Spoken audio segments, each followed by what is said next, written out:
Hi, welcome back to another episode of Chris Makes Stuff. And in this episode, we're going to be going over the build on this LED countdown ball. And if you haven't subscribed yet, we'd appreciate it if you would. We have a bunch of other content similar to this, and we're so confident that you're going to like what you see that if you're not happy for any reason, we are willing to reimburse you 6 times your free purchase price. So you got nothing to lose. But without further ado, let's jump into the build. So to start this build, we're using predominantly 3 materials for the majority of it. And we have a piece of 1.25" PVC, and this is cut down to 18 inches. And then for our main pole that the ball is going to slide up and down on is 1" PVC, and that's just under 8 feet, like 92 inches or something like that, I don't know. And then we also have this sheet of 1/8" polycarbonate, which will make up our shape for our ball. So let's actually start by making the ball section.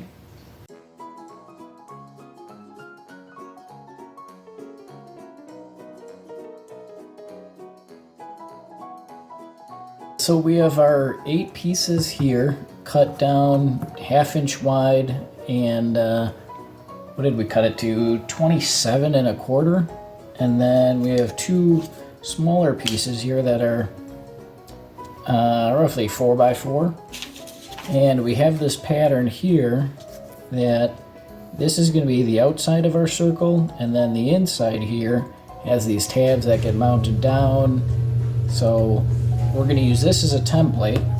And to use this as a template, we're just going to take some spray adhesive, and with the plastic still on, we're just going to stick it right to the face. Alright, so we cut out the perimeter on the bandsaw, both of them still stacked up. And now while they're still stacked up, we're going to drill out all these holes, and we're using an 1/8 inch bit.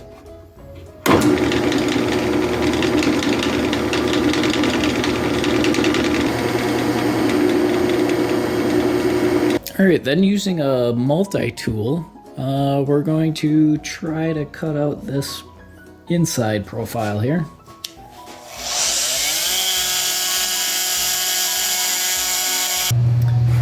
Alright, then I just want to heat up these little tabs here and get these to bend in. Polycarb will start to bubble like that when it's really hot. Right now it's like rubbery pliable.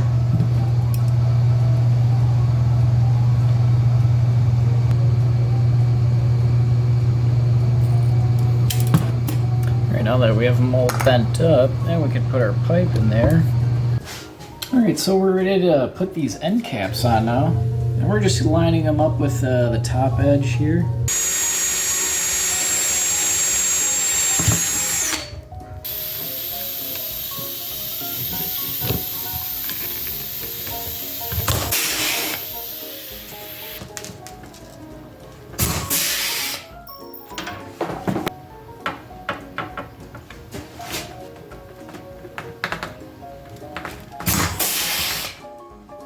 We got our ball thing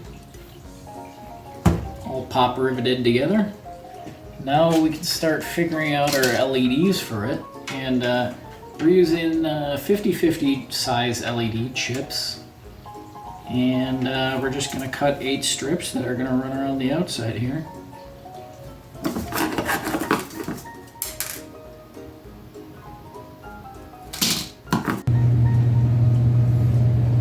Alright, so we have 8 strips all wired together. I've got this just set up on the pull here, just free spinning. I think this is going to be the easiest way to get these LED lights mounted without tangling them. Something like that, yes.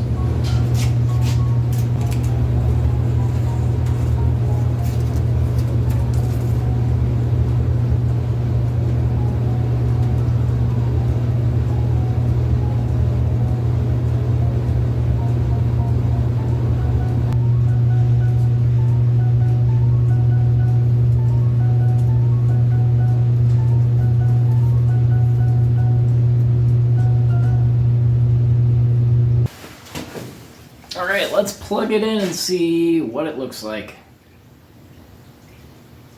Yeah, it's definitely bright.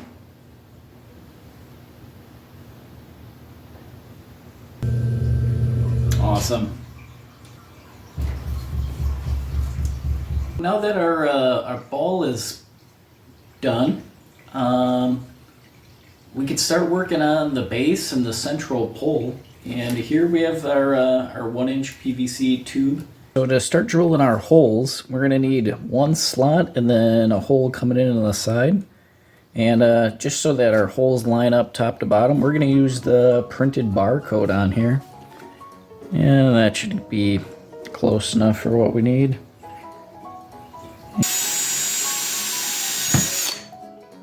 That's good enough. Alright, then we're going to open up these.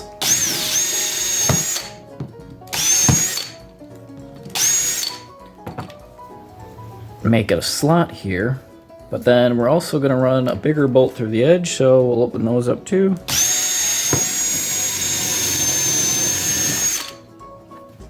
Perfect.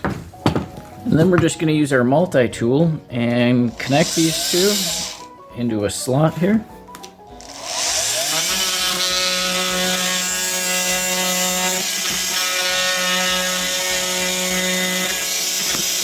Come back through with a file later and clean it up. But then for our pivot, we're using these Sex bolts just because that's what we got sitting around. So, and it looks like it needs a bigger hole for the Sex bolt. And it's not really important to be using Sex bolts. I suppose you could use a nail or anything. It's just really the threaded part of a screw would just kind of cut into the cabling, or so this just kind of gives it a slippery surface to slide on.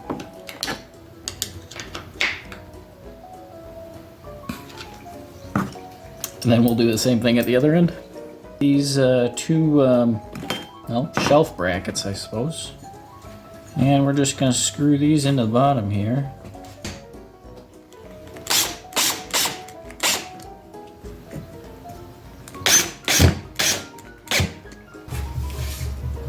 Alright, now we can take this pole and screw it to our base. And running into an issue is that I made it 8 feet tall. And in the basement here, I only have 7 foot tall ceilings. So this is in the rafters a bit.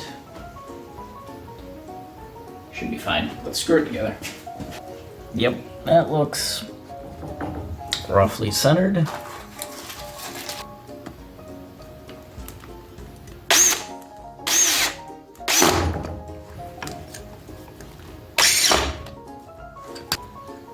Alright, now on this side, we have our hole for where we can mount our motor. So this is a geared motor that I built for this rotisserie for a different project a while back. And I think we're going to be able to just reuse this to drive our pulley setup. So let's take this off and figure out how we're going to mount it. Alright, so this is what we came up with. We have the motor just mounted to a bracket, and then this pulley lined up to the slot here, so that when we plug it in, it'll spin counterclockwise and release the cable, thus dropping the ball down. So I suppose at this point we need to find a taller ceiling area and hook up the ball and put some string on this thing and see if it works. So we have it all set up here, and this is just our first test. You can see that the string is running through the tube and then wrapped around this pulley here. So let's plug it in and see how well it works. Alright, so the lights work. Alright, now for the countdown part. Nope.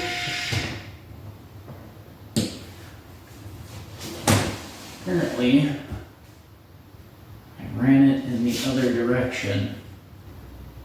You know what? I believe I wound the string off the top side when it should have been wound off the bottom side. Okay, let's reset and try this again.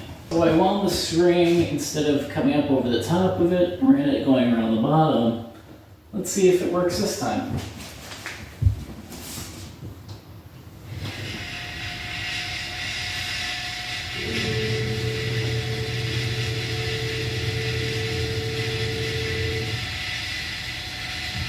I'm not sure how long the countdown is on this. We'll have to figure that out, but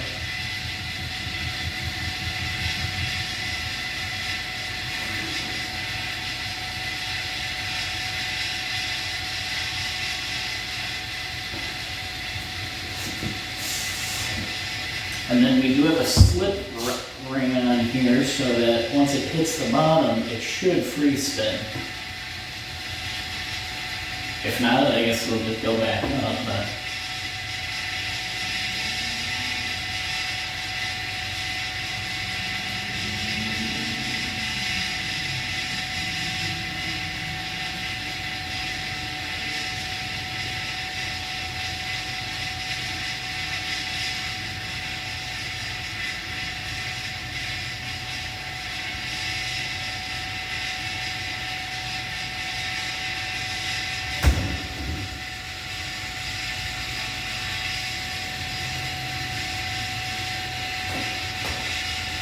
no, and now it just free spins, so awesome. It works. Alright, now we can make this look pretty then instead of less utilitarian. For our base, I was thinking that we could probably take a 5-gallon bucket. This one's left over from driveway sealer. So I think we can take this, flip it upside down, and then cut it down to height. I think if we go roughly 10 inches, that should be enough to cover all of our electronics and stuff in the bottom. So let's get into cutting this.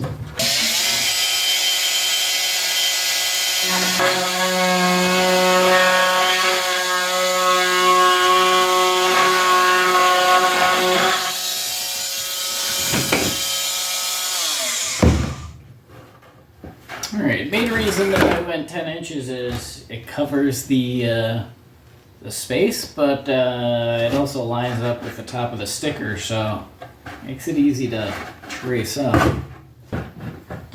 Then we'll just probably drill out this hole in top and probably just paint it.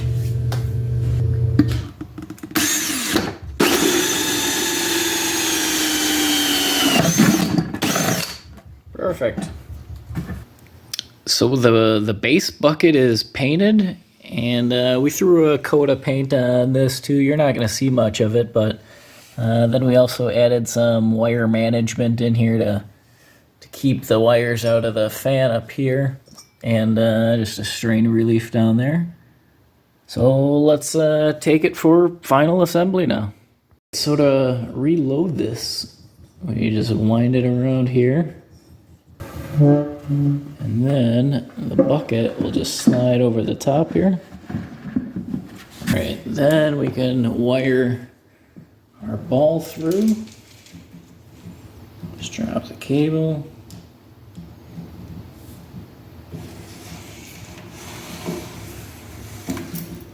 We're gonna take our hook here and hook it around our string there.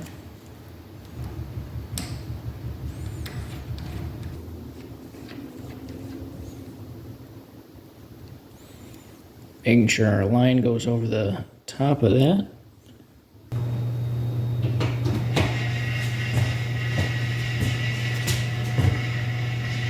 Alright, so the whole thing is put together and it works pretty well. Might be a couple of things that I'd change. One, I'd probably put in a faster gear motor. I think this one's only spinning at 5 RPM, but I think the total time it takes to travel top to bottom is a minute 9, which is a long countdown. But it might also be cool to play around with some RGB LEDs so that it would change colors as it went. Maybe spend a little bit more time doing something cool with the base, but for version 2, we'll see how it goes.